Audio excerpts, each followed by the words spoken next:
Dewa Medis Terkuat. Bab 345.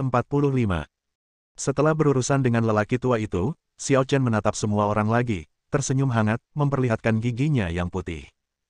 Dia tampak bersemangat, tetapi tak seorang pun berani meremehkannya. Siapa yang tahu kalau dia adalah seorang pria yang sedang tersenyum dengan belati tersembunyi di balik senyumnya? Apakah dia akan menusuk kita dari belakang? Jangan takut, semuanya. Aku selalu jelas tentang rasa terima kasih dan dendam.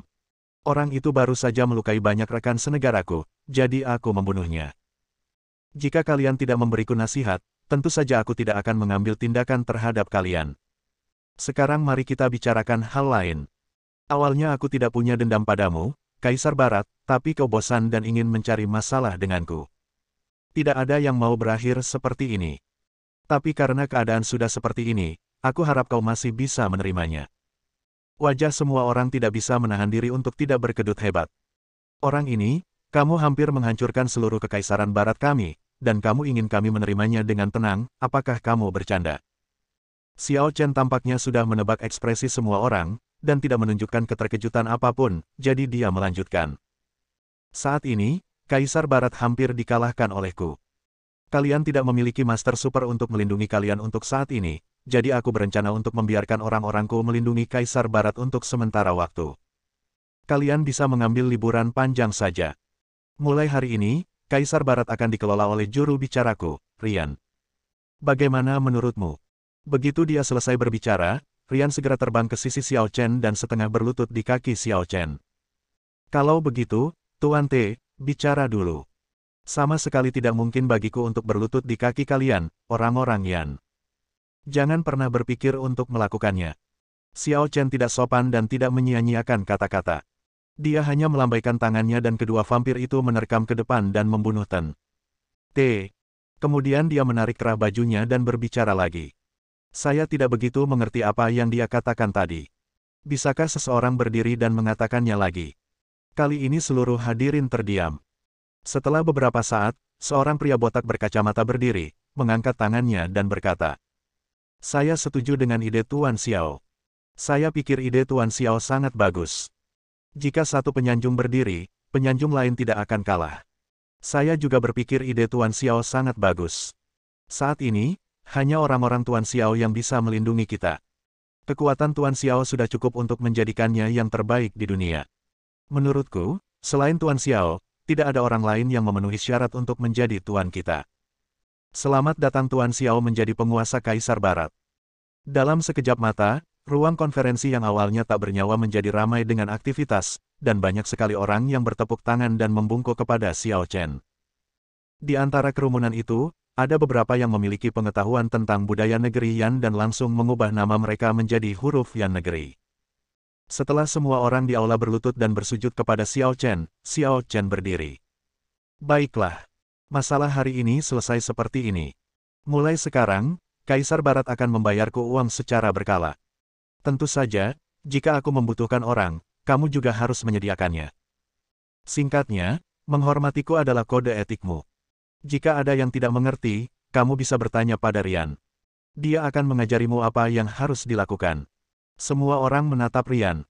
Rian menyeringai, memperlihatkan dua giginya yang tajam, membuat semua orang yang hadir bergidik hebat. Apa artinya pergi mencari Rian? Saya kira mereka yang mencari Rian akan mati saja, kan? Sekarang setelah kau mengatakannya, siapa di antara kita yang berani main-main? Siapa yang berani tidak mematuhi perintahmu? Jangan khawatir, Tuan Xiao, kami pasti tahu apa yang harus dilakukan. Xiao Chen mengangguk. Bagus. Aku harap kau bisa menepati janjimu. Baiklah, urusan hari ini berakhir di sini.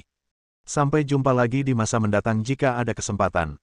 Setelah dia selesai berbicara, Xiao Chen berdiri dan pergi. Semua orang segera mengikutinya untuk mengantarnya pergi. Setelah Xiao Chen keluar, dia menghentakkan kakinya dan tubuhnya langsung menghilang dari tempatnya. Ketika dia muncul lagi, dia telah kembali ke hotel di Las Vegas.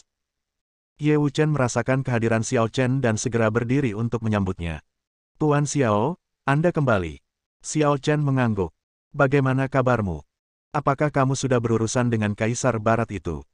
"Kurasa sudah selesai untuk saat ini." Aku sudah membunuh hampir semua dari ratusan kaisar bela diri dan penguasa alam dewa kekaisaran barat, dan Tuan T juga terbunuh olehku. Para elit yang tersisa masih berguna. Aku akan menyimpan mereka untuk saat ini. Xiao Chen tampak acuh tak acuh, tetapi saat Ye Wuchen mendengarnya, hatinya dipenuhi dengan kekacauan. Ratusan kaisar bela diri dan penguasa alam ilahi.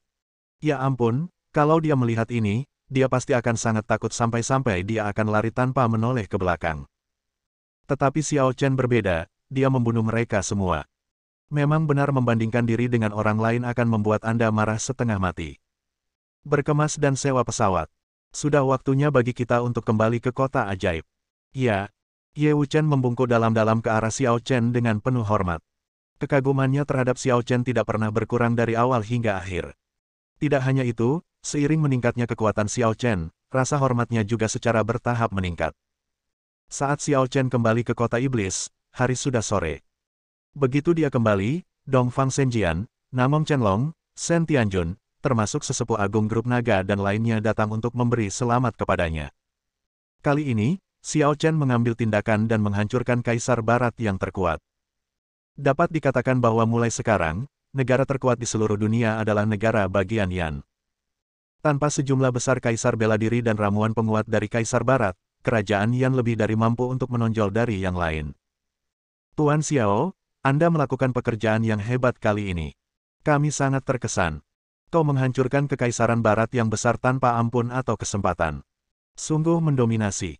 Tuan Xiao, kami ingin mengucapkan terima kasih atas jasa Anda bagi negara Yan.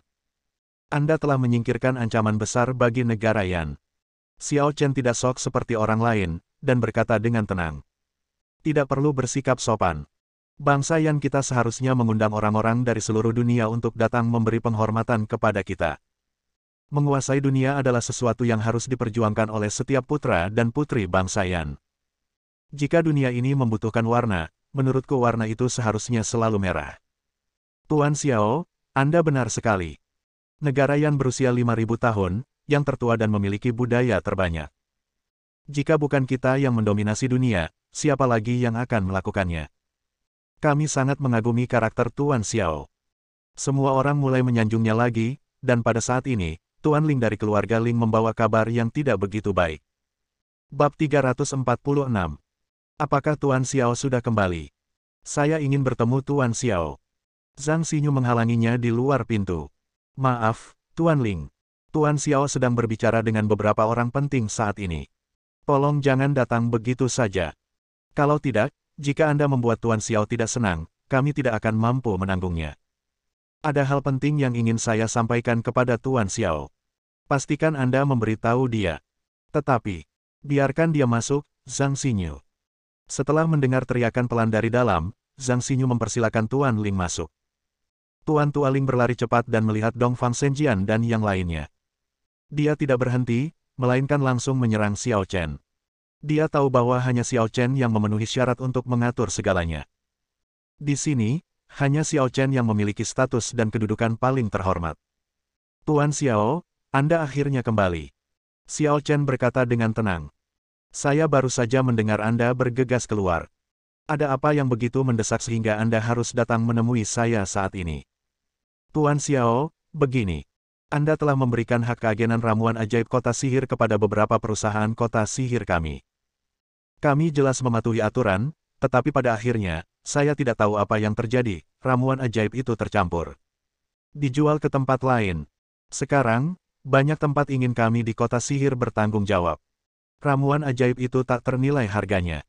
Kami harus membayar begitu banyak tempat bersama-sama. Kami tidak mampu membelinya bahkan jika kami menjual semua yang kami miliki. Kukinging memiliki kontrol yang sangat ketat terhadap penjualan ramuan.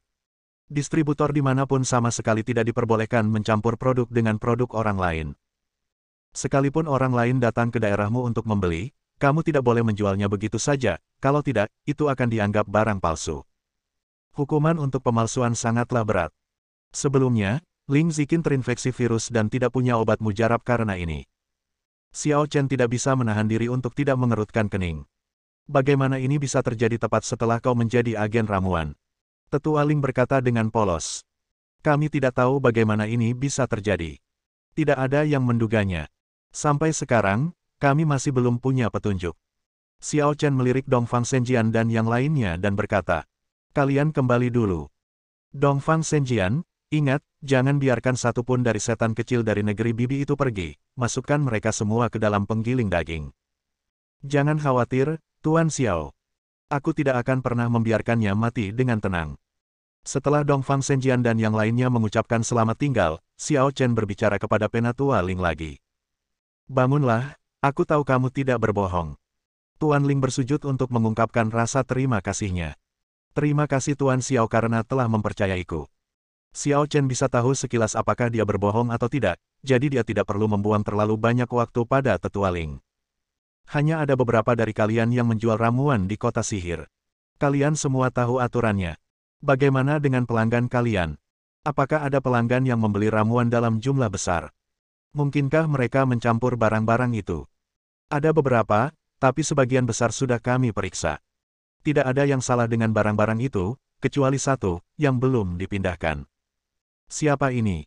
Itu adalah keluarga dengan nama keluarga Sun. Aset keluarga mereka hanya puluhan miliar, itu tidak seberapa. Namun, latar belakang mereka membuat kita harus sedikit waspada. Oh, apakah ada hal lain di kota iblis yang bisa membuat keluarga kalian takut? Jangan bercanda. Ling Tua tersenyum pahit. Tuan Xiao, jangan bilang kalau kita benar-benar harus sedikit berhati-hati. Ceritakan padaku tentang hal itu. Tuan Xiao, apakah Anda kenal keluarga Lu di Kyoto? Pupil mata Xiao Chen langsung mengecil. Mata sedikit menyipit. Jauh sekali. Apa hubungannya dengan keluarga Lu? Haha. Tuan Xiao, Anda tidak tahu. Keluarga Sun ini adalah cabang jauh dari keluarga Yinan Sun. Dan putri tertua dari keluarga Yinan Sun, Sun Xiangyi, adalah tunangan dari keluarga Kyoto Lu. Tentu saja, kami tidak takut dengan keluarga Sun di Yinan.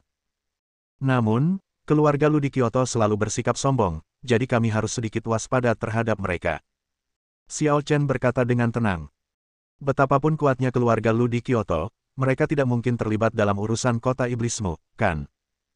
Tuan Ling, keluarga Kyoto Lu hanya sedikit lebih kuat dari keluarga kita di dunia sekuler. Namun, keluarga Kyoto Lu mendapat dukungan dari Istana Abadi. Tuan Xiao pasti tahu tentang Istana Abadi, kan? Jika mereka menemukan seseorang dari Istana Abadi, mereka semua adalah ahli tingkat atas. Kita sama sekali tidak punya peluang untuk menang dan bisa saja dimusnahkan kapan saja. Xiao Chen menyipitkan matanya sedikit. Kekuatan dan tingkat keseluruhan Istana Abadi Kerajaan Yan lebih tinggi dari seni bela diri sekuler Kerajaan Yan. Di Istana Abadi tersebut, terdapat banyak guru yang telah berlatih selama bertahun-tahun, dan banyak pula guru di alam dewa. Kuil para dewa Kaisar Barat sebenarnya setara dengan Istana Peri di Kerajaan Yan. Namun, ada banyak sekali Istana Peri di Kerajaan Yan, dan di antara Istana Peri Kerajaan Yan, ada juga beberapa yang lebih kuat daripada kuil Kaisar Barat.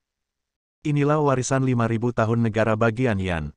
Itu adalah sesuatu yang tidak dapat dengan mudah dibandingkan dengan tempat lain di dunia ini. Kalau saja Istana Abadi tidak terlalu mementingkan diri sendiri dan tidak akan bertindak gegabah, mereka hanya akan bertindak saat negeri yang dalam bahaya. Kalau begitu, mereka tidak akan membiarkan orang-orang barbar bersikap begitu sombong saat itu. Jadi begitulah adanya. Itu berarti keluarga Sun saat ini adalah kekuatan di balik layar yang paling mungkin mengganggu pasar pil, bukan? Tuan Ling tersenyum pahit lagi dan berkata, saya tidak berani mengatakan itu. Namun, saya merasa bahwa merekalah yang paling mungkin. Bagaimanapun, merekalah satu-satunya yang belum diperiksa oleh kami. Oleh karena itu, saya berharap Tuan Xiao dapat membantu memeriksanya, dan juga membersihkan nama baik para pengedar kami. Jika tidak, kami benar-benar tidak mampu membayar ganti rugi sebesar itu. Xiao Chen mengangguk.